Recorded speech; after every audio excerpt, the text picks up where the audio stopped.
জুলাই সনদকে চূড়ান্ত আইনি ভিত্তি প্রদান করতে হবে। গণ অভ্যুত্থানের সাংবিধানিক স্বীকৃতি ঝুঁকিতে পড়বে। মামুনুল হক বৃহস্পতিবার এক গুরুত্বপূর্ণ বিবৃতিতে জানান, অন্তর্বর্তী সরকার একসাথে জাতীয় সংসদ নির্বাচন ও গণভোটের ঘোষণা দিয়ে জুলাই গণ অভ্যুত্থানের সাংবিধানিক স্বীকৃতিকে ঝুঁকিতে ফেলেছে। বিবৃতিতে তিনি বলেন, জাতীয় নির্বাচন ও গণভোট একসাথে আয়োজন করা এবং একই প্রশ্নের মধ্যে আলাদা 4টি অংশ রাখা গণভোটকে অপ্রত্যাশিত ঝুঁকিতে ফেলে দিয়েছে।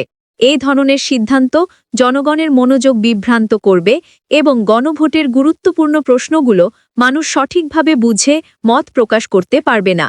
এতে গণভোটের স্বচ্ছতা ও গ্রহণযোগ্যতা বাধাগ্রস্ত হবে বলে তিনি আশঙ্কা প্রকাশ করেন। মামুনুল হক আরও বলেন, জুলাই গণ অভ্যুত্থানের মাধ্যমে ক্ষমতায় আসা সরকার যদি জুলাই সনদের বাস্তবায়ন ও স্বতন্ত্র গণভোটের দাবি পূরণ না করে, তাহলে এটি শুধু সরকারের নীতি নয়, বরং দেশের সাংবিধানিক স্বীকৃতিকে ক্ষতিগ্রস্ত করার দুঃখজনক পদক্ষেপ হবে। তিনি জানান, শিগগিরই দলীয় ফোরাম এবং আন্দোলনরত 8 দলের জোটের সঙ্গে বৈঠক করে এ বিষয়ে বিস্তারিত প্রতিক্রিয়া জানানো হবে।